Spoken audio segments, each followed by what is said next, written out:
উপজেলার ছোট্ট একটা শহর টেকেরহাট। সদ্য গড়ে ওঠা এই শহর ৭০ দশকে ছিল একটি বাজার। কুমার নদীর তীরে ঘেঁষে গড়ে ওঠা এই বাজারে নদী পথে বেশিরভাগ মালামাল যাতায়াত করত। মুকিম ভাইয়ের দাদা এলাকার বিশিষ্ট একজন ব্যবসায়ী, বাঁশের ব্যবসায়ী ছিলেন। স্থানীয় ভাষায় বলা হয়ে থাকে বাঁশের ব্যাপারী। নদীপথে সমুদ্র থেকে বাঁশ সংগ্রহ করে এনে সেগুলো সংরক্ষণ করা হতো টেকেরহাটের নদীর কূল ঘেঁষে।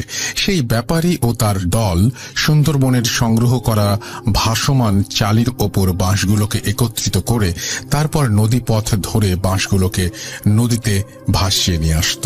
একটার পর একটা চালি বাঁধা হতো। এভাবে হাজার হাজার বাঁশ সুন্দরবন থেকে পশ্চিমবঙ্গে নিয়ে আসা হতো। ব্যাপারী ও তার দল সেই বাঁশের সাথেই আলাদা নৌকা নিয়ে সুন্দরবন থেকে চলে আসত। সুন্দরবন থেকে টেকেরহাট বাজার পর্যন্ত নিয়ে আসতে 10 থেকে 15 দিন সময় লেগে যেত। ওই কয়দিন ব্যবসায়ীদের দল নদীতেই বসবাস করত। আলাদা নৌকায় রান্না খাওয়ার ব্যবস্থা ছিল। মাঝে মধ্যে নদীর পাড়ে বাজারগুলো থেকে বাঁশের বহর থামিয়ে চাল ডাল কেনা হতো।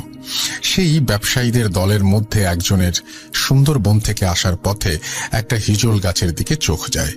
গাছটা তার বেশ পছন্দ হয়। ওই গাছটা সে কেটে সাথে করে নিয়ে আসতে চায়। তার উদ্দেশ্য ছিল সেই গাছটা দিয়ে ঢেঁকি বানানো। যেমন চিন্তা তেমন কাজ।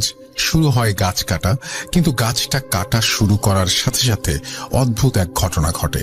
সেই গাছের কাটা অংশ থেকে ফিনকি দিয়ে রক্তের মতো লাল পানি বেরিয়ে আসে। সর্দার খুব বিচক্ষণ ব্যক্তি ছিলেন। তিনি তৎক্ষণাৎ গাছটি কাটতে নিষেধ করেন। কিন্তু সেই লোক গাছের লোভ না সামলাতে পেরে সর্দারকে কোন রকমে বুঝিয়ে গাছটা কেটে সেই বাঁশের সাথে বেঁধে ভাসিয়ে দেয়। সেটাই যেন কাল হয়ে দাঁড়ায়। অদ্ভুত অদ্ভুত ঘটনা ঘটতে থাকে তাদের সাথে, এবং এসব এমন ঘটনা যা আগে কখনো ঘটেনি। প্রথম 2 দিন তারা বেশ ভালো মতোই নদী পথে বাঁশ নিয়ে এগোচ্ছিল। চলার পথে তারা দিন শেষে যে কোনো এক জায়গায় বিশ্রাম নেওয়ার জন্য থামত। সেখানে তারা নদী থেকে মাছ ধরত। যে কোনো একদিন মাছ ধরে নৌকার খোলের ভেতর মাছগুলো রেখে দেয়া হতো। সেই মাছ তারা 2-3 দিন যাবত রান্না করে খেত। এইরকম একদিন যখন খাওয়া দাওয়া করে সবাই ঘুমিয়ে পড়েছে, দলের মধ্যে একজন হঠাৎ ঘুম ভেঙে যাওয়াতে খেয়াল করে নৌকার ওপর কেউ একজন বসে আছে, এবং নৌকার ওপর বসে থাকা লোকটা হাত দিয়ে কিছু একটা খাচ্ছে। কিছুক্ষণ খেয়াল করার পর তার আর বুঝতে বাকি থাকে না নৌকার ওপর বসে থাকা জিনিসটা নৌকার খোলের মধ্য থেকে মাছ উঠিয়ে নিয়ে খাচ্ছে। তারা যেখানে শুয়েছিল নৌকাটা তার থেকে খানিকটা দূরে ছিল। তখন তার পাশে শুয়ে থাকা সর্দারকে সে আস্তে আস্তে ডেকে তোলে। বিষয়টা সর্দার খেয়াল করে। তারা দেখতে কিছুটা মানুষের মতো একটা অবয়ব নৌকার খোল থেকে হাত দিয়ে মাছ নিয়ে বিচ্ছিরি রকমের শব্দ করে খাচ্ছে। তাদের আর বুঝতে বাকি থাকে না যে তারা খারাপ কিছু একটা খপ্পরে পড়েছে। তাই ওই মুহূর্তেই সর্দার হারিকেনের আগুন বাড়িয়ে দিয়ে সবাইকে ডাকতে থাকে। কিন্তু সেই মুহূর্তে নৌকায় বসে থাকা জিনিসটা তাদের দিকে ভয়ঙ্কর এবং রাগান্বিত দৃষ্টিতে তাকায়। বিদঘুটে চেহারার ওই অবয়বটা হামাগুড়ি দিয়ে কিছুটা এগিয়ে আসতে থাকে তাদের দিকে। সবাই তখন ভয়ে আল্লাহর নাম নিচ্ছে। তাদের কারো বুঝতে বাকি রইল না যে খারাপ জিনিসটার খপ্পরে তারা পড়েছে। সেটি তাদের দিকে এগিয়ে আসলে তারা খুব খারাপ একটা কিছুর সম্মুখীন হবে। সর্দারের আদেশে তখন সবাই হারিকেনের আলো নিয়ে সেটা বাড়িয়ে দিল। তখন হঠাৎ করে সেই অবয়বটা স্থানীয় লোকের ভাষায়, যেটাকে পিশাচ বলা হয়, নৌকা থেকে ঝপ করে পানির ভেতর চলে যায়। ওই রাতে তারা আর নৌকার দিকে এগোনোর সাহস পায়নি। সবাই হ্যারিকেনের আলো বাড়িয়ে দিয়েই বসে থাকলো। কিন্তু রাত তখন কেবল মধ্যরাত। বিপদ হলো তখন যখন এক এক করে সবগুলো হ্যারিকেনের তেল কয়েক ঘন্টার মধ্যেই ফুরিয়ে আসতে শুরু করলো। এক এক করে হ্যারিকেনগুলো নিভে যেতে থাকলো। হঠাৎ করে শুরু হতে লাগলো পানিতে লাফালাফির শব্দ। মনে হচ্ছিল একের পর এক ছোট বাচ্চারা নৌকা থেকে পানির ভেতর লাফিয়ে পড়ছে।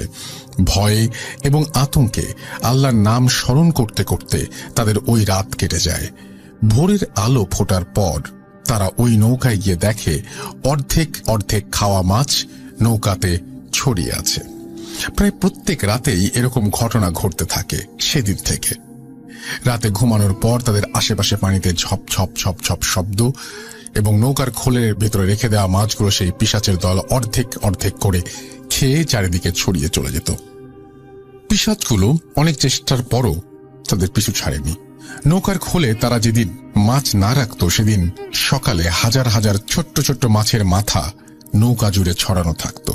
এভাবে 7-8 দিন তারা ওই উৎপাত সহ্য করে শেষ পর্যন্ত তাদের গন্তব্যে পৌঁছে যায়। ঘটনা এখানেই শেষ হতে পারত, কিন্তু এই ঘটনা শেষ হয় 3 জন মানুষের মৃত্যুর মধ্যে দিয়ে। পুরো ঘটনার উৎপত্তি হয়েছিল সেই হিজল গাছের জন্য। তখন তারা বুঝতে পারেনি ওই গাছটি ছিল তাদের অভিশাপ। যেই লোকটা সেই গাছ কেটে নিয়ে এসেছিল সে বিশাল অসুখে পড়ে যায়। তখন ডাক্তার খুব কম ছিল, মানুষ কবিরাজে বিশ্বাসী ছিল। স্থানীয় কবিরাজ তখন জানায় যে ওই গাছটা হয়তো একটা অভিশপ্ত গাছ, গাছটা কেটে নিয়ে আসার জন্যই এরকম হচ্ছে। তৎক্ষণাৎ সেই গাছের গুড়িকে কুমার নদীতে আবার ভাসিয়ে দেয়া হয়, কিন্তু ততদিনে অনেক দেরি হয়ে গেছে। শেষ পর্যন্ত চারিদিকে 4 দিনের মাথায় 4টি লোক মারা যায়। তার 1 মাসের মধ্যে ওই লোকের ছোট ভাই কুকুরের কামড়ে মারা যায়, এবং তার কিছুদিনের মধ্যেই তার একমাত্র ছেলে নদীতে গোসল করতে গিয়ে মারা যায়। তাদের বংশ ওখানেই শেষ হয়ে যায়। হিজল গাছের সেই অভিশাপ নির্বংশ করে দেয় তাদেরকে। এই ছিল আমার ঘটনাটা সম্পূর্ণ সত্যি, এবং এ ব্যাপারে কোনো সন্দেহ নেই। যদি কেউ চায় এই এলাকায় খোঁজ নিয়ে দেখলেই বুঝতে পারবে। বাড়িতে যাওয়ার পরে একটু সকালবেলা বাইরে যাই কাজের উদ্দেশ্যে। কাজ শেষ করে যখন দুপুরে আমি খেতে বসি, খাওয়ার পরে দেখছি বেশ হট্টগোল, হইচই হট্টগোলে আওয়াজ পাওয়া যাচ্ছে। তখন আমি একটু তাড়াতাড়ি বাসা থেকে বের হয়ে গেলাম। বের হয়ে যে দেখছি যে অনেক লোকজন জড়ো হয়ে গেছে। কি ব্যাপার জানার চেষ্টা করি, তখন শুনলাম এখানে নাকি আমাদের, আগে একটু বলে নেই, আমাদের বাসা থেকে প্রায় 200 গজ দক্ষিণ পাশে একটি ব্রিজ আছে, ছোট ব্রিজ। ব্রিজের নিচে যে নদীটা, এটা নদী বলা যাবে না, এটাকে একটা বিলের মতো, এটাকে আমরা সুবিল বলে থাকি সাধারণত। সুবিল, এই সুবিলটা হচ্ছে করতোয়া নদীর একটা অংশ বা শাখা প্রশাখা যেটাই বলেন না কেন। এই সুবিলের উপরে যে ব্রিজটা আছে আমার বাসার দক্ষিণ দিকে প্রায় 200 গজ দক্ষিণে। তো ঘটনাটি ওখানেই ঘটে যায়। দেখি ব্রিজের উপরে অনেক লোকজন জড়ো হয়ে গেছে। পুলিশ আসলো এবং পরে দেখি ফায়ার সার্ভিসের লোকজনও আসছে। তা আমি ঘটনা জানার চেষ্টা করলাম। চেষ্টা করে দেখি যে ওখানে নাকি একজন মানুষ পানিতে ডুবে গেছে প্রায় ঘন্টা 3 আগে। তো অদ্ভুত ব্যাপার যে পানির গভীরতা খুব বেশি হলে 18 থেকে 20 ফুট হবে। এর মধ্যে যদি কেউ ডুবে যায়, এটা খুব আশ্চর্যজনক বিষয় হয়ে যাচ্ছে। যাই হোক, ফায়ার সার্ভিসের কর্মীরা আসলেন, তাদের সঙ্গে আমার একটু কথা হলো। তা আমাকে জিজ্ঞেস করলেন, ভাই আপনি কিছু দেখেছেন? তা আমি বললাম যে না, আমি তো অ্যাকচুয়ালি কিছু দেখিনি, তবে আমি শুনে দৌড়ে আসলাম। তো আমাকে কিছু প্রশ্ন করলেন তারা, যে এখানে কি আগেও এরকম কোনো ঘটনা ঘটেছিল? তা আমার জানা মতে এরকম ঘটনা বছরে প্রতি 1 বছর বা 2 বছর অন্তরই এরকম ঘটনা ঘটে থাকে। ঠিক ওই ব্রিজের নিচেই নয়, আমাদের সুবিলের আশেপাশের মধ্যেই ঘটনাগুলো ঘটে থাকে। তো প্রতি বছরই একটা ছোট বাচ্চা হতে পারে বা বয়স্ক কোনো লোক হতে পারে, কেউ হয়তো মাছ ধরার উদ্দেশ্যে যায়, কেউ হয়তো গোসল করতে যায়, কেউ সাঁতার কাটতে যায়, বিভিন্নভাবে যেতে পারে। এরকম অনেকেই নাকি প্রতি বছরই একজন একজন করে গায়েব হয়ে যায়। সে মারা, অনেক সময় ডেড বডি পাওয়া যায়, অনেক সময় পাওয়া যায় না। তো এরকম একটা ঘটনা আমি শুনেছি, অনেক শুনেছি, কিন্তু দেখার সৌভাগ্য আমার হয়নি। এবার আমার সঙ্গে ঘটনাটি ঘটে গেল। তো আমি ঘটনা বর্ণনায় চলে যাচ্ছি। প্রথমে শুনলাম ওই ভদ্রলোক পাশের গ্রাম থেকে আসলেন ছোট একটা বাচ্চাকে নিয়ে, ওনার মেয়েকে নিয়ে। তো ভদ্রলোক প্রথমবার সুবিলের ব্রিজ থেকে পানিতে ঝাঁপিয়ে পড়েন এবং কিছুক্ষণ সাঁতার কেটে আবার উপরে উঠে আসেন। উঠে আসার পরে আবার দ্বিতীয়বার যখন আবার ঝাঁপিয়ে পড়েন, তখন তাকে আর খুঁজে পাওয়া যাচ্ছে না বা তাকে আর দেখা যাচ্ছে না। তো এটার প্রত্যক্ষদর্শী ছিলেন 2 জন ভদ্রমহিলা, যারা গ্রামে ধরেন যে ব্রিজের উপরে বিভিন্ন জ্বালানি কাঠ টাট এই ধরনের যে সমস্ত কাজকর্ম করে থাকেন, শুকানোর কাজগুলো তারা দেখেছেন। এবং ভদ্রলোকের ছোট মেয়েটি খুব কান্নাকাটি শুরু করে দেয়। 1 ঘন্টা হয়ে যায় বা আরো সময় বেশি হয়ে যাচ্ছে, তার বাবা এখনো আসছে না বা তাকে দেখা যাচ্ছে না। এইভাবে হতে হতে লোকজন জানাজানি হয়ে যায় এবং অনেক লোক ওখানে চলে আসে। আমিও সেভাবে যাই। তো ফায়ার সার্ভিসের কর্মীরা তখন আমাকে জিজ্ঞেস করলেন যে ভাই আপনি কি নিজের চোখে দেখেছেন? আমি বললাম না ভাই, আমি তো দেখিনি, আমি কিছুক্ষণ আগে আপনাদের মতোই এসে উপস্থিত হলাম। তো তারা বলছেন যে এখানে আমরা শুনলাম 2 জন ভদ্র মহিলা নাকি দেখেছেন, তাদেরকে তো দেখা যাচ্ছে না, তারা কোথায়? তখন আমি বললাম যে কোন ভদ্র মহিলা? তখন ওই গ্রামবাসী বললেন যে হ্যাঁ, এখানে 2 জন মহিলা ছিলেন, তাদেরকে তারা দেখেছে।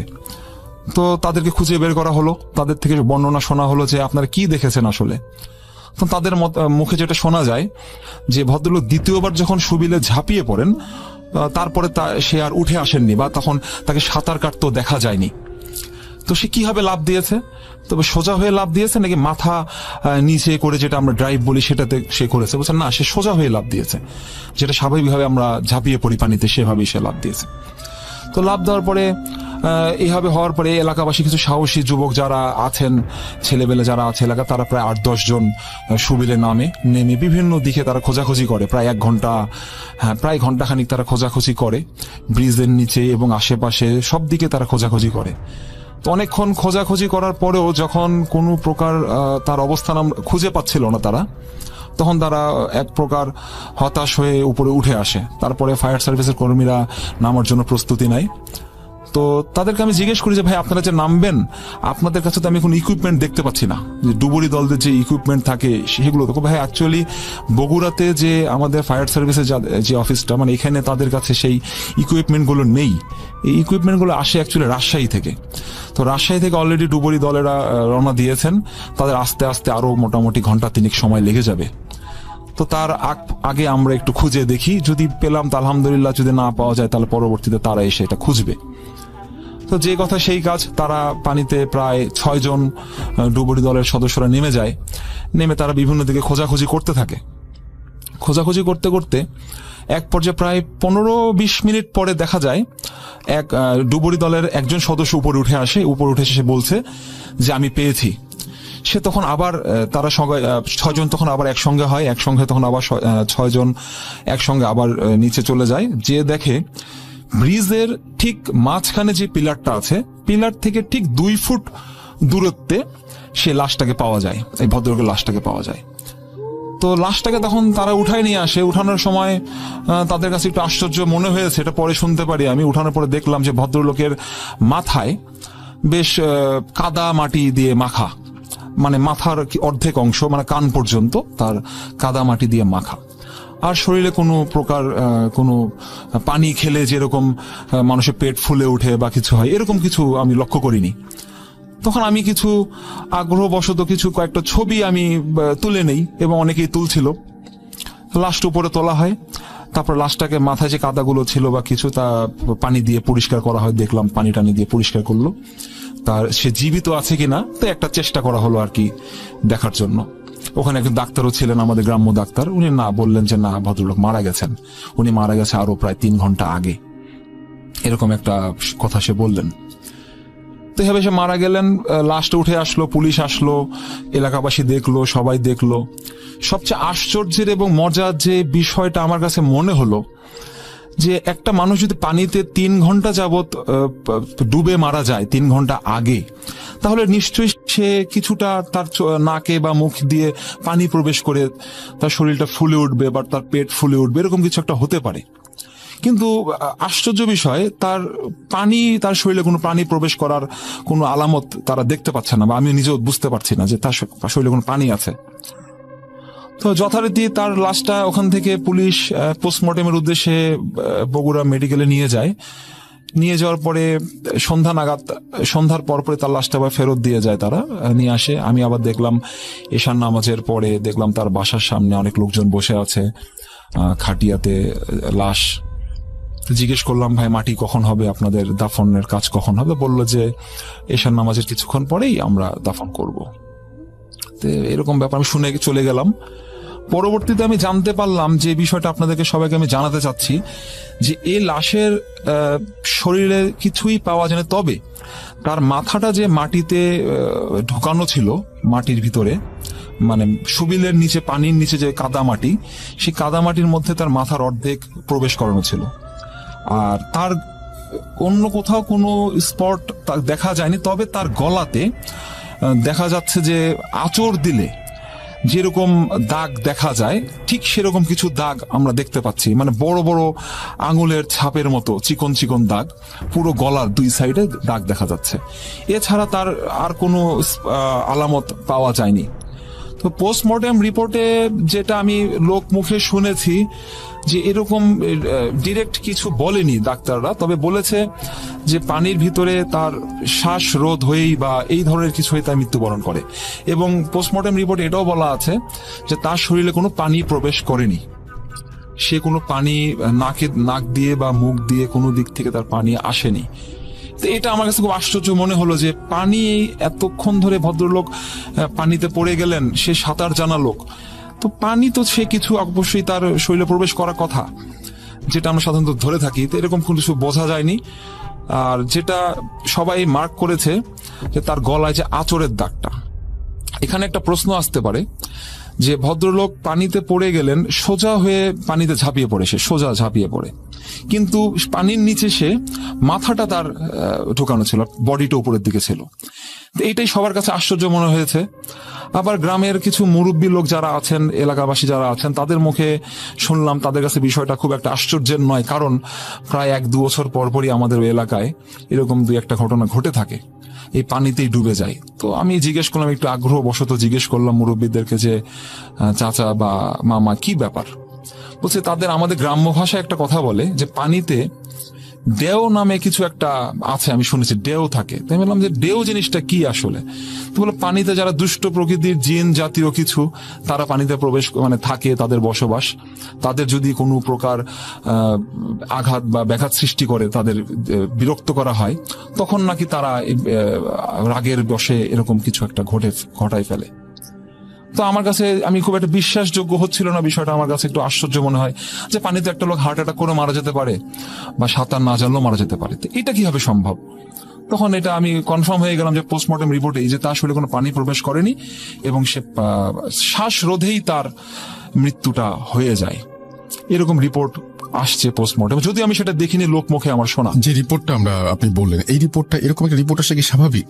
এটা আমার কাছে একটু অস্বাভাবিক মনে হচ্ছে। আচ্ছা, কেন একটু সবাইকে এক্সপ্লেইন করে দেন তাহলে সেটা। যে রিপোর্টও যদি পানিতে বসে সে মারা যায়, পানিতে ডুবে সে মারা যায়, তাহলে আমরা ধরে নেব হয় সে হার্ট অ্যাটাকে মারা গেছে বা তার স্বাভাবিক মৃত্যু, অথবা সে পানিতে শ্বাসরোধে সাঁতার জানে না বা এই ধরনের কিছু।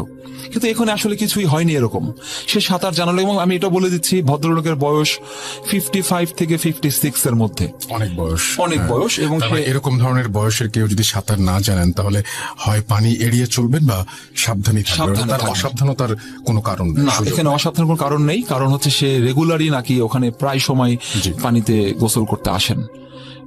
যখন আমাদের বর্ষাকালে যখন পানি ভরে যায়, তখন সে মাছ ধরতে আসেন, তার মাছ ধরার একটা নেশা আছে এবং সে গোসল করার উদ্দেশ্য আছে, সাঁতার কাটতে বা গোসল করতে এরকম কাজেও সে আসে।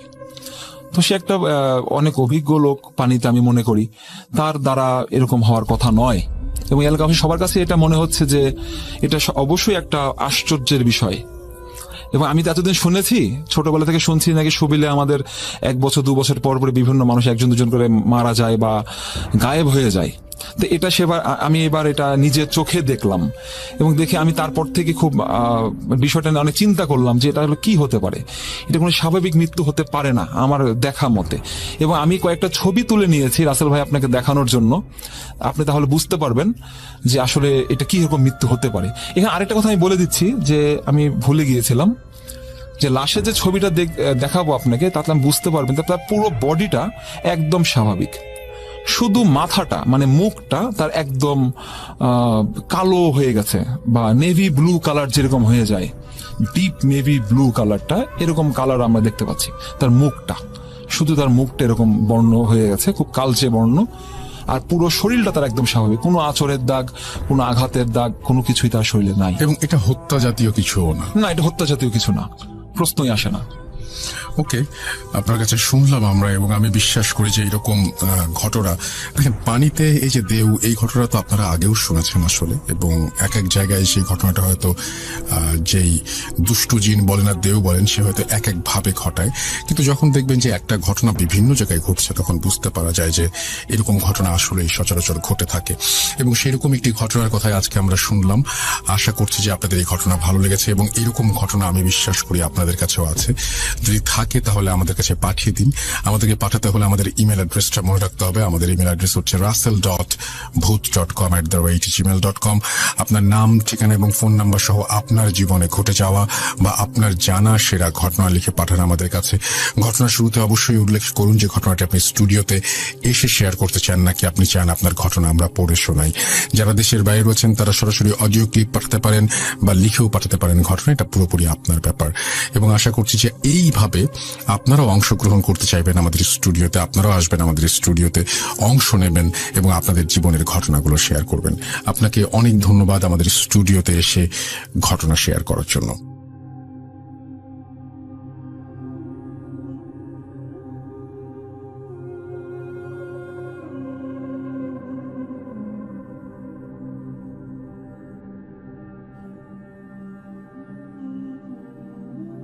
আমাদের ইমেল অ্যাড্রেস হচ্ছে russell.bhoot.com@gmail.com। আপনার নাম, ঠিকানা এবং ফোন নাম্বার সহ আপনার জীবনে ঘটে যাওয়া বা আপনার জানা সেরা ঘটনা লিখে পাঠান আমাদেরকে। ঘটনার শুরুতে অবশ্যই উল্লেখ করুন যে ঘটনাটা আপনি স্টুডিওতে এসে শেয়ার করতে চান নাকি আপনি চান আপনার ঘটনা আমরা পড়ে শোনাই। যারা দেশের বাইরে রয়েছেন তারা সরাসরি অডিও ক্লিপ পাঠাতে পারেন বা লিখেও পাঠাতে পারেন ঘটনাটি, এটা কমপ্লিটলি আপনার ব্যাপার। চলে যাব আমরা আমাদের পরবর্তী ঘটনায়। আশা করছি আপনারা এনজয় করছেন। পুরোটা সময় আশা করব আমাদের সঙ্গেই থাকবেন। Spirit, be here with me.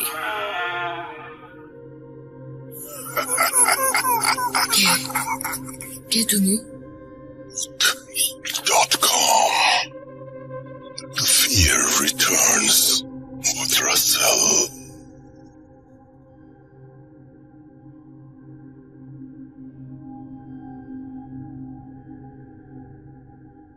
আরো একবার আপনাদের সবাইকে স্বাগত জানাচ্ছি। আমি রাসেল, শুনছেন ভূত.com। একটি ঘটনা আপনারা শুনেছেন, এখন আমরা সরাসরি চলে যাব তার দ্বিতীয় ঘটনায়। আপনি প্লিজ আরো একবার আপনার নামটা বলবেন, তারপর আপনি কোথা থেকে এসেছেন সেটা বলবেন, তারপর আপনার ঘটনায় যাব।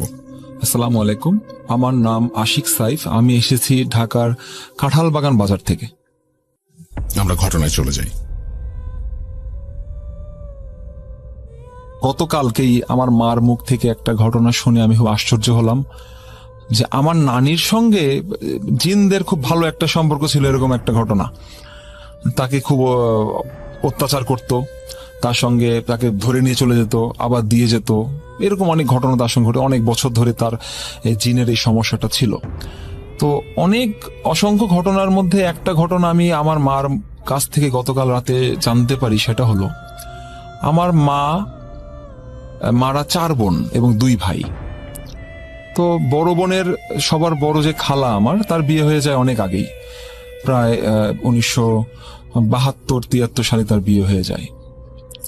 তারপর আমার মারা তখন ছোট ছোট, আমার মা এবং তারা আরো 2 বোন, মানে টোটাল 3 বোন। আমার মারা 3 বোন, তারা খুব ছোট ছোট।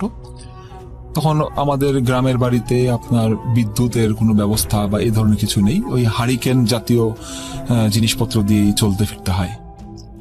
তো একদিন আমার নানি সন্ধ্যাবেলায় বলছে যে তোমরা ভাত খেয়ে নাও। তো আমার মা বলছে যে এখন তো এত সন্ধ্যা, আমরা তখন পড়তে বসবো, তুমি তো প্রতিদিন আমাদেরকে পড়তে বসাও সন্ধ্যাবেলা, এত তাড়াতাড়ি ভাত খাবো কেন? বলছে না, আমি তোমাদেরকে ভাত খেতে বলছি, তাড়াতাড়ি ভাত খেয়ে শুয়ে পড়ো। বলছে এত তাড়াতাড়ি শুয়ে পড়তে হবে? বলছে হ্যাঁ। তখন আমার মা বলছেন যে আমার নানির দিকে দেখে বলছেন যে আমার মার চোখ তখন জল জল করছে, লাল হয়ে আছে, অনেক রাগান্বিত চোখ টোক, একদম লাল অবস্থা। তার সঙ্গে বেশি কথা বললে হয়তো পিটাবে বা মারবে, এরকম একটা ব্যাপার স্যাপার।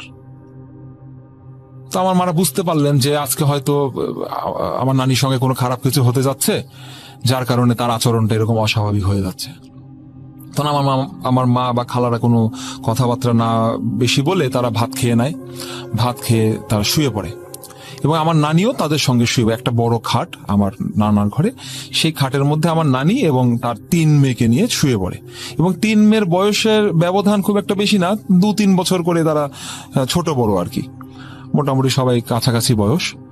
তো শুয়ে পড়ে, তারা ঘুমাতে পারে না, এত তাড়াতাড়ি শুয়ে তো ঘুম আসে না।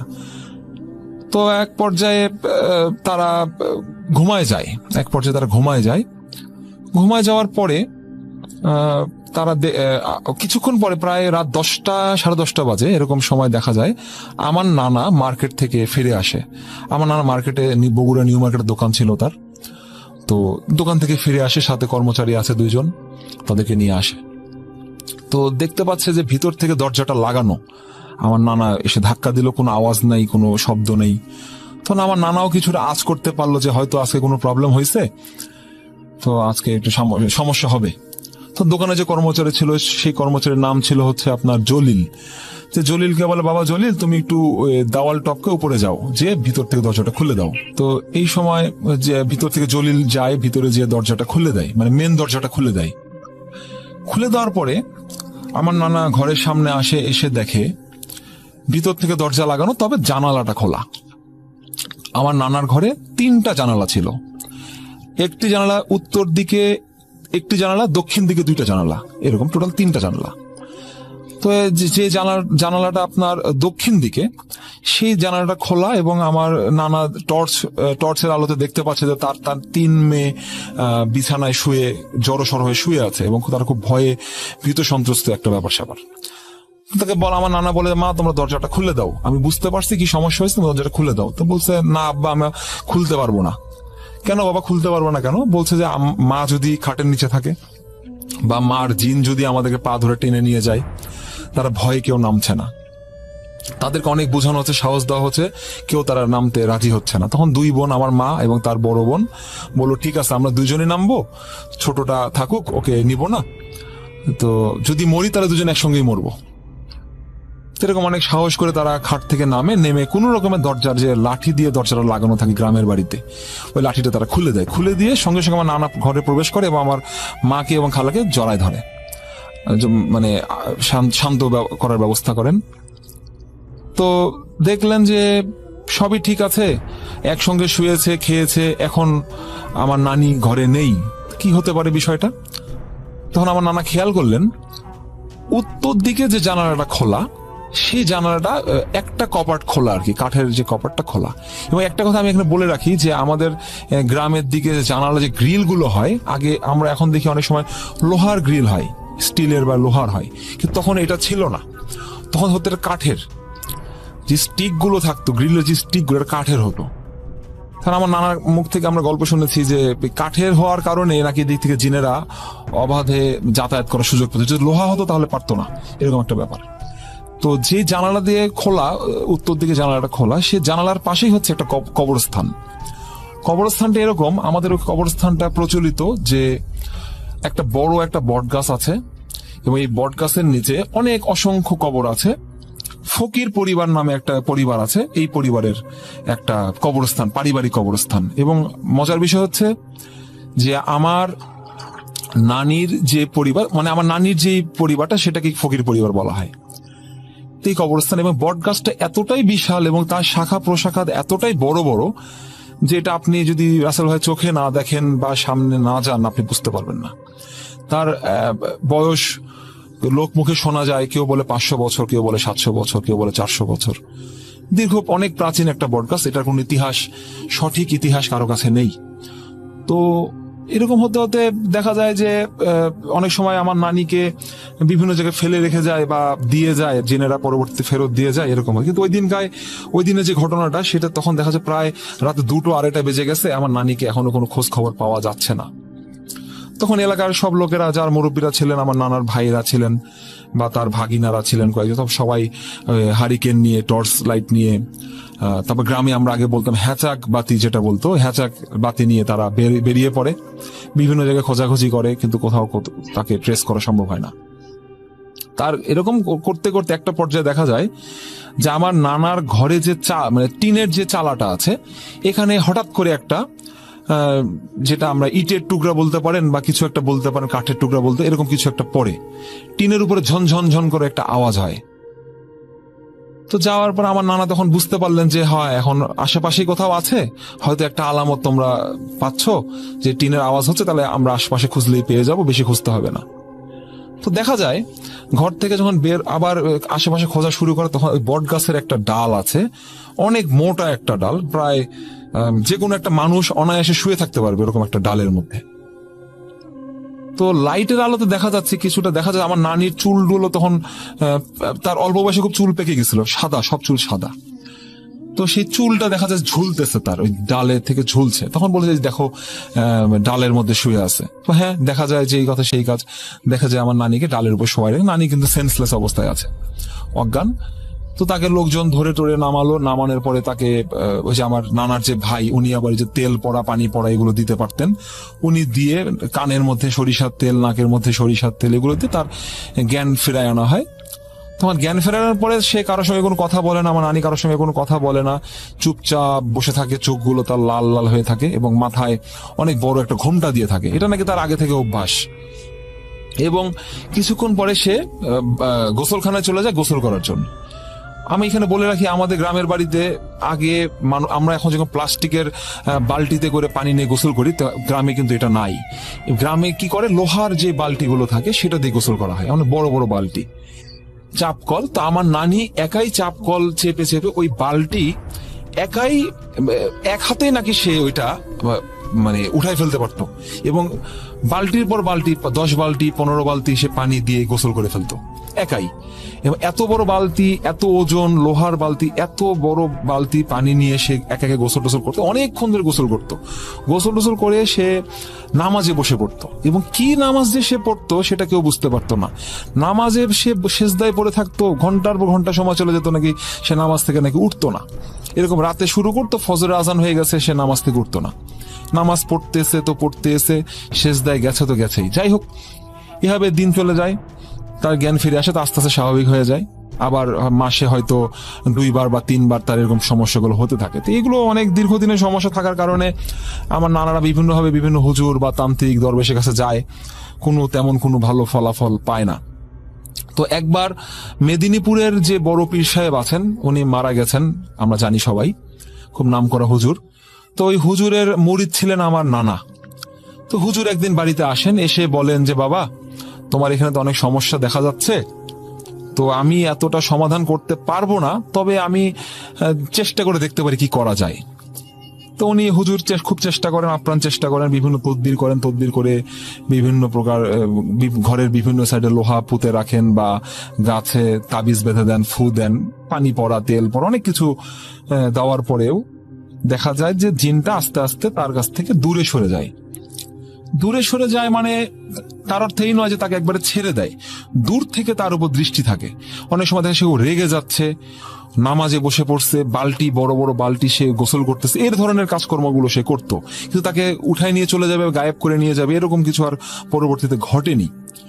তো সর্বশেষ যখন এটা অনেক বেশি হয়ে যাচ্ছে, যে দূর থেকে দৃষ্টিপাত করলে যে সমস্যাগুলো তার হয়, এই সমস্যার পরে আর কি করা যায় চিন্তা করতে করতে রামশহর নামে, বগুড়া রামশহর নামে একটা জায়গা আছে, মহস্থানগড়ের ঠিক পাশে, ওখানে এক পীর সাহেব ছিলেন, রামশহরের এক পীর সাহেব। ওনার কাছে যান, একটা খবর পেয়ে যান যে পীর সাহেবটা খুব ভালো, বড় হুজুর, তোমরা একটু দেখাও। তো পীর সাহেবের কাছে যান, পীর সাহেব দেখেন, দেখে টেকে বলে যে হ্যাঁ অনেক সমস্যা, তো দূর থেকে তো ঝামেলা করতেছে জিনেরা, তো এই জিনটা অনেক বুড়ো একটা জিন, যে বুড়া জিন বলি গ্রামে বলে, বুড়ো জিন বা কিছু এই ধরনের, সে সহজে তাকে ছাড়তেছে না, ছাড়বে না, কি করা যায়, আমি একটু কথা বলে চেষ্টা করি ওদের সঙ্গে। তো মসজিদের মধ্যেই আমার ওই রামশহরে যে পীর সাহেব আছেন, উনি মসজিদের মধ্যেই ধ্যানে মানে বিভিন্ন দোয়া কালাম পড়ে ওখানে বসেন, বসে জিনদের সঙ্গে একটা কথা বলার চেষ্টা করেন। তো হ্যাঁ, দেখা যায় চালের উপরে, মসজিদে যে টিনের চাল, এই চালের উপরে ঝনঝন ঝনঝন করে বিভিন্ন ধরনের শব্দ হচ্ছে, এবং তখন কোনো মাগরিবের নামাজের পরে আর কি, তখন কোনো বাতাস হওয়ার কোনো সম্ভাবনা ছিল না বা কিছু। শীতের দিন শুনেছি, দেখা যাচ্ছে যে মসজিদের জানালাগুলো আছে অনেক জোরে জোরে খুলে যাচ্ছে, এবং প্রচুর বাতাস হচ্ছে। অনেক ভয়, মানে জোরে বাতাস বইছে এরকম একটা ব্যাপার, এবং টিনের উপর খুব ঝনঝন ঝনঝন করে আওয়াজ হচ্ছে। তখন ওই জিনের ওখানে আসার পরে তার সঙ্গে নাকি কথাবার্তা হয় হুজুরের সঙ্গে। তো হুজুর যেটা জানান যে তোমরা কি চাও, যে একে যে এতদিন ধরে অত্যাচার করছো এর উপরে, তো এটা থেকে ওকে পরিত্রাণ দাও, যদি কি চাও, তোমাদের কি দাবি দেওয়া আছে সেটা বলো, তা আমি সেটা পূরণ করার ব্যবস্থা করব। তো আমার ঠিক ঘটনাটা ঠিক ওই সময় পুরোপুরি আর মনে নেই, আমার মার ঠিক মনে নেই। তখন জিনেরা কিছু জিনিস চেয়েছিল, যে 2টো খাসি, 2টো মোরগ, এই ধরনের কিছু জিনিসপত্র তারা চেয়েছিল। তখন তাদেরকে দেওয়া হয়, সেটা দেওয়া হয়, এবং বলা হয় যে তোমরা যে তাকে ছেড়ে দিবে এর প্রমাণটা কি, আমি কিভাবে বুঝবো যে তোমরা ছেড়ে দিলা, পরবর্তীতে যদি তুমি আবার ঝামেলা করো বা কিছু। তখন জিনেরা বলেছে, যে জিনটা ছিল সে জিনের সর্দার বলেছিল নাকি যে আমি যখন যাব, তো মসজিদের উপরে যে আম গাছটা আছে, একটা আম গাছ মসজিদের পাশে টিনের, সেটা বড় আম গাছ, তা আম গাছে যে সবচেয়ে বড় যে ডালটা থাকবে, সে ডালটা আমি ভেঙে দিয়ে চলে যাব। তো বলছি, সত্যি তো তুমি আর আসবে না? না, আমি আম গাছের ডাল ভেঙে দিয়ে যাব, যদি আসো, তুমি যদি আসি তাহলে আপনি যেটা করবেন সেটাই আমি মেনে নেব। বলছি ঠিক আছে, তুমি চলে যাও, আমি ব্যবস্থা করে দিচ্ছি, তোমার এখানে আসা থাকবো, তোমার দাবি তোমার পূরণ করে দিলাম, ভবিষ্যতে যদি কখনো তারপরে তুমি আসো তখন তো তোমাকে কিন্তু আমি আর ছাড়বো না, হুজুর এটা বলেন। তো বলছে ঠিক আছে হুজুর, আমাকে এবারের মতো মাফ করে দেন। তখন ওই জিনেরা যখন চলে যায়, তখন দেখা যায় আবার ঠিক ওরকম জোরে বাতাস বওয়া শুরু করে, এবং টিনের উপরে ঝনঝন ঝনঝন করে আওয়াজ হয়, এবং মসজিদে যে জানালা বা দরজা যেটা আছে খুব জোরে জোরে খুলে যাচ্ছে, বন্ধ হয়ে যাচ্ছে, এরকম একটা অবস্থা। এবং ঠিক যাওয়ার সময় দেখা যায় আম গাছে যে বড় ডালটা, সেটা তারা গোড়া থেকে ভেঙে দিয়ে চলে যায়, এবং ডালটা ঠিক মসজিদের গেটের সামনে এসে পড়ে, বড় একটা ডাল। এবং হুজুর সেখানে নিজে দাঁড়িয়ে থাকেন, আমার নানা, আমার মামা, তারা নিজেরাই দেখতে পারেন যে হ্যাঁ, ডালটা ভেঙে দিয়ে গেছে। এই ডালটা ভেঙে দিয়ে চলে যায়। এরপর থেকে আল্লাহর রহমতে তারপরে আর নানির কোনো সমস্যা আমরা আর দেখতে পারিনি। এই ছিল আমার ঘটনা। আমার কাছে আরো অনেক ঘটনা আছে আমার নানির, আমি পরবর্তীতে ইনশাল্লাহ আপনাদের সঙ্গে শেয়ার করব। ইনশাল্লাহ। আপনাকে অনেক ধন্যবাদ আপনার এই ঘটনা শেয়ার করার জন্য। আশা করছি আপনাদের কাছে এরকম ঘটনা আছে, যদি সেই ঘটনা থাকে তাহলে অবশ্যই আমাদের পাঠিয়ে দিন। আমাদের ইমেল অ্যাড্রেস হচ্ছে russell.booth.com@gmail.com। আপনার নাম, ঠিকানা এবং ফোন নাম্বার সহ আপনার জীবনে ঘটে যাওয়া বা আপনার জানা সেরা ঘটনা লিখে পাঠিয়ে দিন আমাদের কাছে। ঘটনার শুরুতে অবশ্যই উল্লেখ করুন যে আপনি স্টুডিওতে এসে ঘটনাটি শেয়ার করতে চান, নাকি আপনি চান আপনার ঘটনা আমরা পড়ে শোনাই। চলে যাচ্ছি পরের ঘটনায়।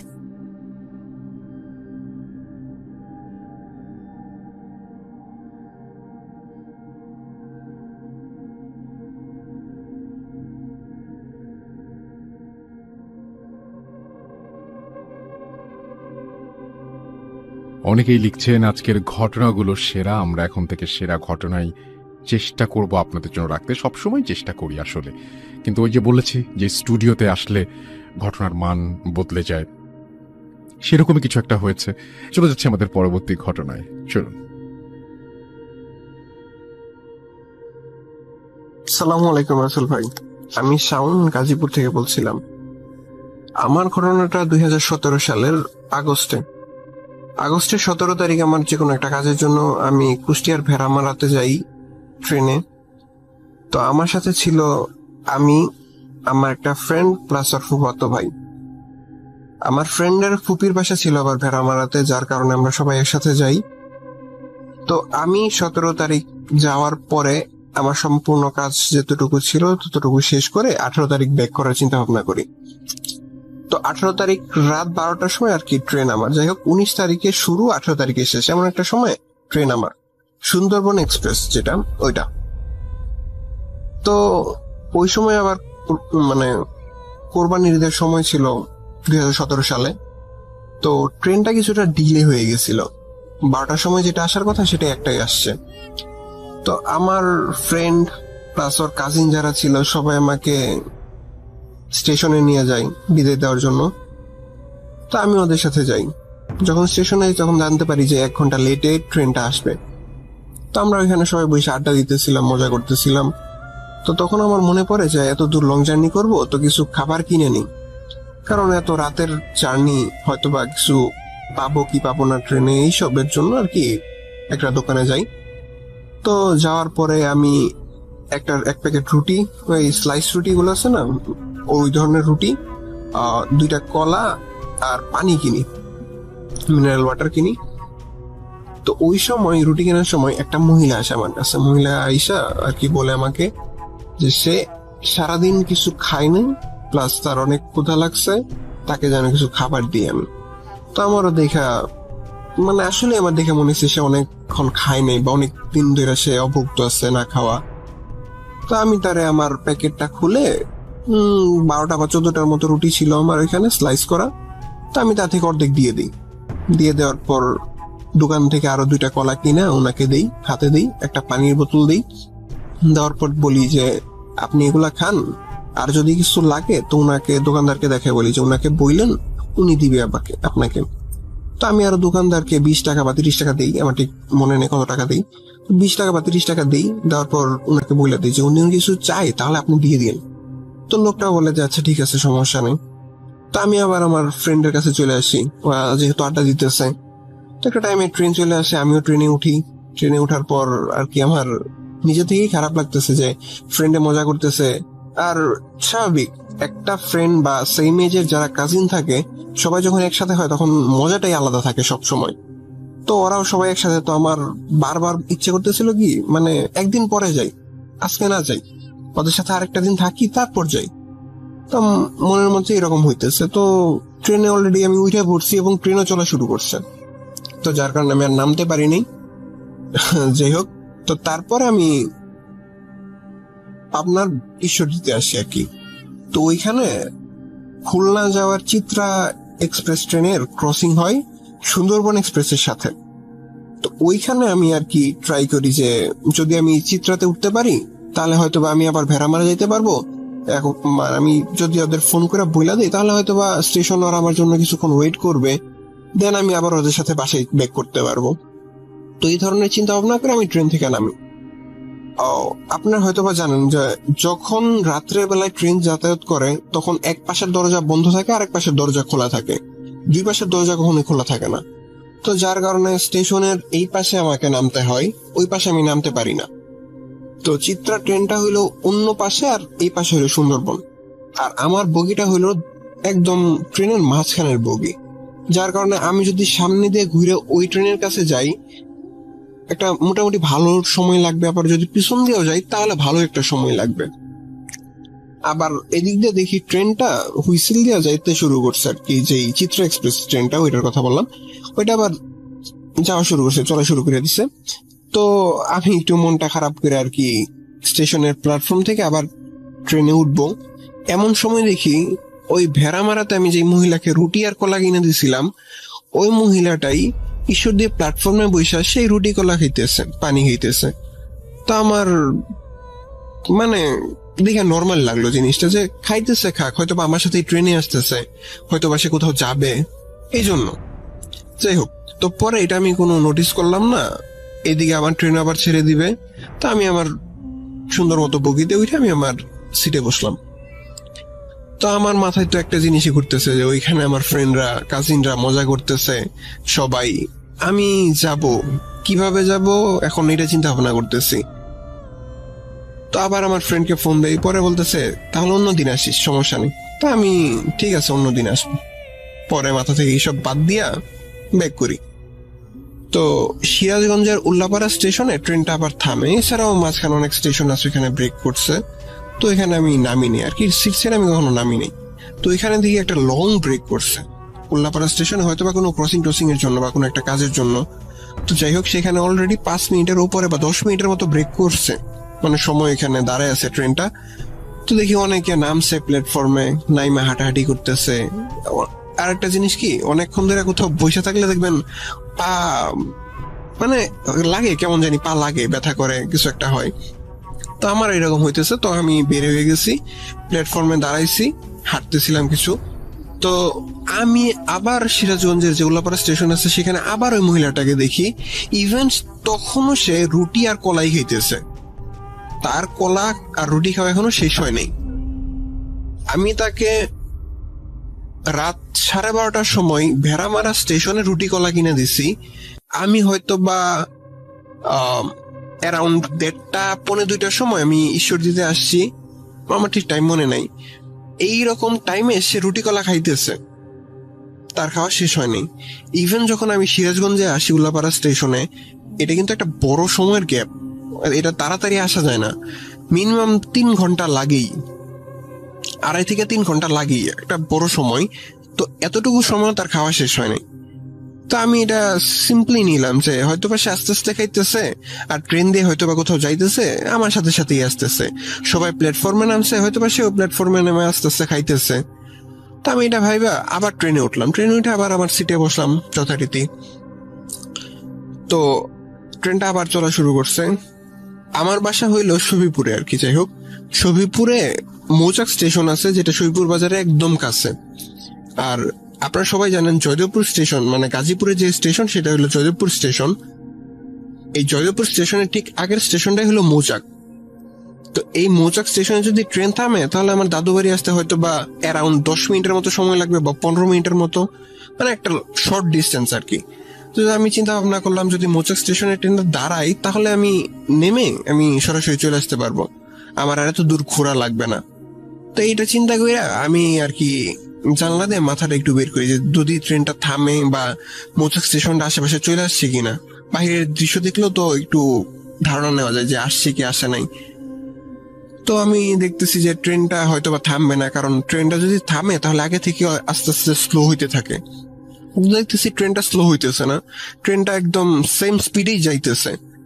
তা আমি মানে বাহিরে দিয়ে রাখছি মাথাটা আর কি। বাহিরে মাথা বলতে কি, জানলা দিয়ে একটু মাথা বাহিরে দিলে আর কি বাইরের জিনিসটা দেখা যায়, এরকম আর কি দেখতেছি। তো যখন আমি মৌচাক স্টেশনটা থ্রু পাস করতেছি, দেখি সেম মহিলাটাই আমাকে স্টেশনে দাঁড়ায়া বাই জানাইতেছে, টাটা, মানে হাত নাড়ায় যেই, মানে বিদায় দেওয়ার যে সম্বোধনটা, হাত নাড়ায় নাড়ায় যেটা, সেম ওই কাজটাই করতেছে আমার সাথে, মানে আমাকে দিয়ে করতেছে। যখন আমি তাকে পাস করে ফেলছি, সে উল্টা ঘুরছে, ইভেন উল্টা ঘুরেও আমাকে টাটা দিতেছে, বা ওইরকম কিছু একটা বিহেভিয়ার মানে আমি দেখতেছি স্পষ্ট ভাবে। এখন আমার মাথায় মানে একদম আমি জাস্ট স্পিচলেস হয়ে গেছিলাম যে মহিলাটা এখানে আসলো কিভাবে। আমি উনাকে আমার সাথে দেখছি সব সময়, যখন ভেড়ামারাতে স্টেশনে ছিলাম আমার সাথে ছিল, যখন আমি পাবনার শিরটিতে ছিলাম স্টেশনে তখনও আমার সাথে ছিল, আমি দেখছি উনি খাইতেছে। যখন আমি উল্লাপাড়া স্টেশনে ছিলাম সিরাজগঞ্জের, ওইখানেও দেখছি আমি উনাকে, উনি খাইতেছে। ইভেন প্রত্যেকটা বার উনার সাথে আমার আই কন্টাক্ট হয়েছে, আমি উনাকে দেখছি, উনি আমাকে দেখছে। এখন আমার মানে মাথায় কোশ্চেন আসছিল যে উনি আমার আগে মৌচাক স্টেশনে আসছে কিভাবে, পৌঁছাইলো কিভাবে উনি এখানে, আর উনি আমাকে মানে টাটাই বা দিবে কেন, পৌঁছাইলো কিভাবে এটা আল্লাহই ভালো জানে, আর টাটা দিতেছে কেন। মানে যাই হোক, এইসব কোশ্চেনের কোনো অ্যান্সার নাই আমার কাছে। জানি না এইসব কি ছিল আমার সাথে, হয়তো বা কোনো বিপদ থেকে আমাকে রক্ষা করছে বা কিছু একটা সামথিং, আল্লাহর প্রদত্ত জিনিস, সবই ভালো। তো এটাই ছিল আমার ঘটনা। যদি আপনাদের ভালো লেগে থাকে তাহলে সেটা আমার ভালো লাগবে। ধন্যবাদ। আসসালামু আলাইকুম।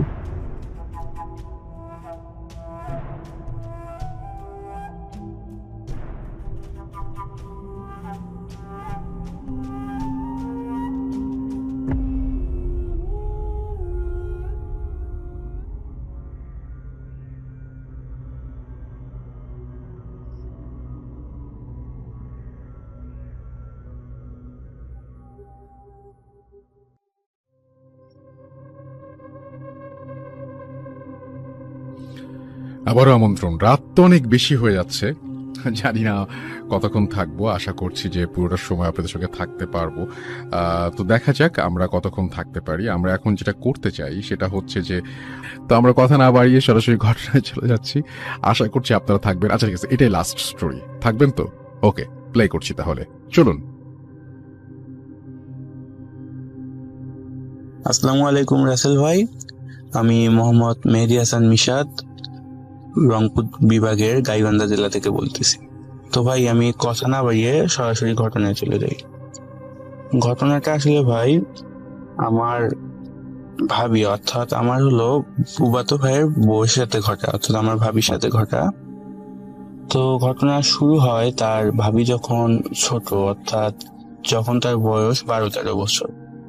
ভাবি দেখতে একটু তুলনামূলক যে কোনো মেয়ের থেকে একটু সুন্দর ছিল, দেখতে অনেক সুন্দর, তো এ কারণে ছোটবেলায় তার উপর কিছু জিন, অর্থাৎ একসাথে কয়েকটা জিনের সংখ্যা ছিল তখন 14 জন। পরবর্তীতে আমি আরো কিছু কাহিনীর মধ্যে বলবো যে হলো কতজন মোট জিন। তো ওই সময় ছিল 14 জন জিন ভাবিকে পছন্দ করে, ভাবির উপর আসর করে। তো ভাবির উপর আসর করার পর ভাবির ভিতর বিভিন্ন সিমটম দেখা যায়। ভাবি কথা বলতে থাকে, বিড়বিড় করতে থাকে, খাওয়া দাওয়া ঠিক মতো করে না। তো এইসব দেখে ভাবির বাড়ির লোক কবিরাজ ডেকে আনে বাড়িতে। আনার পরে কবিরাজ অনেক চেষ্টা করার পরে জিনগুলোকে বোতলবন্দি করতে পারে ভাই। করার পরে জিনগুলোকে মাটিতে পুঁতে রাখা হয়। তবে তারা বন্দি হওয়ার আগে পূর্বেই বলেছিল যে তাদের যদি এখন বন্দি করেও রাখা হয় তবে তারা আবার ফিরে আসবে। তো তাদের বন্দি করে রাখা হলো। ভাবির বেশ কয়েক বছর ভাবি ভালোই গেল। ভাবির বিয়ে হয়ে যায়। তো বিয়ে হওয়ার কয়েক বছর ভাই ভালোই ছিল, কিন্তু বিয়ে হওয়ার কয়েক বছর পরে ভাবির ভেতর আবার কিছু বাজে সিমটম দেখা দেয়, অর্থাৎ আবার কিছু খারাপ জিনিস দেখা দেয়। সেগুলো হলো ভাবি রাতের বেলা ঘুম থেকে উঠে বাইরে যেত, মানে প্রকৃতির ডাকে সাড়া দিতে বাইরে যেত, কিন্তু আর ঘরে ফিরে আসতো না ফজরের আজান দেওয়া পর্যন্ত। তো এরকম চলতে থাকে। আর ভাবি হঠাৎ করে ঘুম থেকে উঠে হঠাৎ করে হাসি দেওয়া শুরু করতো। আবার খাওয়া দাওয়া ঠিক মতো করতো না, গালিগালাজ করতো। আবার কিছু হলে তার সাথে একটু কথা কাটাকাটি হলে ভাবি মানে যে বিছানা, তারা যে বিছানায় থাকে বিছানাটার ওজন অনেক, সেই বিছানাটা এক হাত দিয়ে মানে উঠাতো। তো এইসব সিমটম দেখার পরে ফুপু আমার হলো ফুপু আর হলো ভাবির মা করে কি ভাবির সাথে থাকা শুরু করে দেয়। তো এখন এমন এক সময় ভাবির সাথে থাকাকালীন তো এখন হঠাৎ করে একদিন ভাবি করে কি বলে হলো ভাবি আবার হলো বাইরে যাওয়ার জন্য তার মাকে ডাক দেয়। তো এখন ডাক দেওয়ার পরে ভাবির ভেতর পূর্বের সিমটম গুলো দেখা দেয়। ভাবি হাসাহাসি করতে থাকে এবং মাকে বলতে থাকে যে বাইরে যাবো। তো এখন বলে কিসের জন্য, বলে যে হলো বাথরুমে যাব। তো এখন তার মা যখন বলছে যে তার ভেতর এইরকম সিমটম দেখা দিছে, যে তার ভেতর অনেক প্রবলেম, জিন আসর করছে, এরকম যখন সন্দেহ করছে, তখন মা বলছে না তোর বাইরে যাওয়ার দরকার নেই, এখানে তুই কি কর হলো এখানে তুই বাথরুম কর। তো এটা বলার পরে মাকে প্রচন্ড গালিগালাজ দেয় এবং বলে না আমি বাইরে যাব। তো এখন চিল্লাচিল্লি শুরু করে দেয় ভাবি। তো এমন সময় ফজর আজান দেয় ভাই। তো ফজর আজান দেওয়ার সাথে সাথে ভাবি করে কি নিস্তব্ধ হয়ে যায় এবং ভাবি অটোমেটিক মানে নিস্তব্ধ হয়ে বলতে থাকে, বিড়বিড় করতে থাকে যে আজ তুই বেঁচে গেলি, আজ তোরা একে বাঁচাইতে পারলি, আজ তোরা যদি একে বাইরে যেতে দিতিস তাহলে একে আর আমি নিয়ে যেতাম। তো ভাই যদি ভাবি সেদিন বাইরে যেত তো এমন হতে পারতো ভাবি আর ফিরে আসতো না, বা তাদের সাথে তাদের দেশে চলে যেত, আর ফিরে আসতো না। তো এরকম হওয়ার পরে আবার বেশ কিছুদিন ভালো যায়। তো একদিন ভাবির মা আর আমার ফুফু ঘুমাচ্ছিল। এমন সময় ভাবি চিৎকার দিয়ে ওঠার সাথে ফুবি বলে যে তুমি চিৎকার দিলা কেন? ভাবি বলে যে হলো তিনি ঘুমে দেখছিল যে হলো বিভৎস আকৃতির একটা জিন, বলবো না, বিভৎস আকৃতির একটা অবয়ব। সে অবয়বটার চেহারা দেখতে বিশ্রী, অনেক লম্বা। সে ভাবির কাছে এগিয়ে আসছিল এবং ভাবির গলা টিপে ধরার চেষ্টা করছিল। এটা দেখে ভাবি চিৎকার দেয়। তো ভাই রীতিমতো যখন এই প্রবলেম গুলো বাড়তেই থাকে দিন দিন, তো আমার ফুপা একটা কাজ করে, একটা কবিরাজকে ডাক দেয়।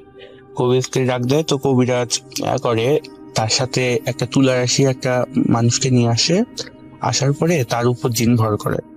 তো এখন তার উপর জিন ভর করানোর পরে জিন বলতে থাকে যে কবিরাজ তুই আমার কিছু করতে পারবি না, তুই যদি আমার সাথে বেশি কাহিনী করিস তাহলে তোকে আমরা 14 জন আছি, এখন 14 জন তুই একলাই, তুই আমাদের সাথে পারবি না কবিরাজ, তুই আমাদের কাছেও আসিস না, আমাদের সাথে পাঙ্গা নিতে আসিস না। তো যখন এরকম করে বলে তো কবিরাজ রীতিমতো অনেক ভয় পায়। আবার কবিরাজের কোনো কাজই মানে কোনো নিয়মেই ওই জিনগুলোর উপর কোনো প্র্যাকটিক্যাল ভাবে কোনো প্রভাব ফেলতে পারে নাই। তো কবিরাজ তখন ফুবাকে বলে যে এ কাজ আমার দ্বারা সম্ভব নয়, এ কাজ করতে পারবে আমার ওস্তাদ, অর্থাৎ তার গুরু, তিনি যা শিষ্য তার গুরুর কথা বলছে তিনি। তো গুরুর কথা যখন বলছে তো ভাই তিনি ডাক দেওয়া হয় রীতিমতো, ওই তার কবিরাজের গুরুকে ডাক দেওয়া হয়। তো তিনি আসার পরে হলো তার সাথে একটা লোক নিয়ে আসে, ওইটার উপর আবার জিন ভর করে। তো ভাই জিন ভর করানোর পরে যে জিনটাকে ভর করায়, ওদের 14 জনের মধ্যে যে সর্দারটা ছিল সে তাদের উপর ভর করে এবং সে রীতিমতো স্বীকার করে যে হলো আমি ওকে ভর করছি, আমি ওকে পছন্দ করি, আমি ওর অনেক রক্ত খাইছি, আমি ওকে আমার সাথে নিয়ে যাব। তো এখন বলে যে তুই নিয়ে যাবি, ভালো কথা, তো তাই তো ও তো তোর কোনো ক্ষতি করেনি, তুই কেন নিয়ে যাবি, তুই কেন ওর ক্ষতি কয় আমি অত কিছু বুঝি না, আমি শুধু ওকে নিয়ে যাব এটা জানি। তো এখন এইটা বলার পরে ভাই হলো কি, তো কবিরাজ তাকে বললো যে সেদিন কি তুই ওকে ভয় দেখাইছিলি? কয় হ্যাঁ রে ফকির, আমি ভয় দেখাইছিলাম, আর ওইটা আমার নিজের চেহারায় ছিল, ওটা আমার অবয়বসে ছিল। তো এটা বলার পরে কবিরাজ এখন বলে যে তুই একে ছেড়ে দিয়ে যা। তো এখন কবিরাজের কথা শুনে ও দিনটা হাসতে থাকে এবং বলে যে আমি ওকে ছেড়ে দিয়ে যাব, মানে আমি ওকে ছাড়ার জন্য তোর থেকে আমরা 14 জন, তুই একাই, তুই আমার সাথে পারবি না। তো এরকম করে কবিরাজ যখন অনেক টর্চার করে, কবিরাজ মারধর শুরু করে দিনটাকে। তো তখন যখন ছাড়া ভাব, তখন আবার হয়েছে কি ভাই, ফুপির বাড়ির পাশে একটা বাড়ি ছিল, সেই বাড়িতে আবার একজনকে 7টা দিন ভর করছিল। তো ওই দিনগুলো আবার তাকে না ছেড়ে তাদের বাড়ির আশেপাশে ছিল। তো যখন এদের 14 জনকে টর্চার করছিল, তখন কবিরাজ টর্চার করাকালীনে ওই যে 7 জন জিন আছে পাশের বাড়ির, ওই জিন 7টা আবার এসে এই 14 জনের সাথে যোগ দিচ্ছে। দেওয়ার পরে ওরা এখন হয়ে গেল 21 জন। তো এখন 21 জন হওয়ার পরে কবিরাজ বলল যে হলো তোরা 21 জন আর কতজনে হয়, আজকে তোদের যাইতে হবে। যাওয়ার পরে তো ভাই রীতিমতো অনেকগুলো নিয়ম কানুন পালন করলো কবিরাজ, করার পরে ওদের মারধর করলো। তারপরে ওরা যাবে না, 21 জনে কবিরাজের বিরুদ্ধে করে। কবিরাজ বারে বারে বান মারে, বারে বারে কিছু সূরা কালাম দিয়ে কবিরাজ জিনগুলোকে আটকানোর চেষ্টা করে, বন্দি করার চেষ্টা করে, কিন্তু পারে না। তো এক পর্যায়ে ভাই জিনগুলোকে কবিরাজ বন্দি করতে সক্ষম হলো, অর্থাৎ 21টা জিনকেই বন্দি করলো। তো করার পরে তাদের বোতলবন্দি করে মাটিতে পুঁতে রাখার সিদ্ধান্ত নিল, বা 7টা দিন পুঁতে রাখতে চাইলো মাটিতে, আর 14টা দিন, যে 14টা ভাবিকে শুরু থেকে ইফেক্টেড করছিল, এগুলোকে নদীতে ফেলে দেওয়ার হলো পরিকল্পনা করলো। তো ভাই যে কথা সেই কাজ, এইরকম দিনগুলোকে জায়গা মতো রাখা হলো। রাখার পরে ভাবির ভেতর আর এখন পর্যন্ত কোনো সিমটম দেখা দেয়নি।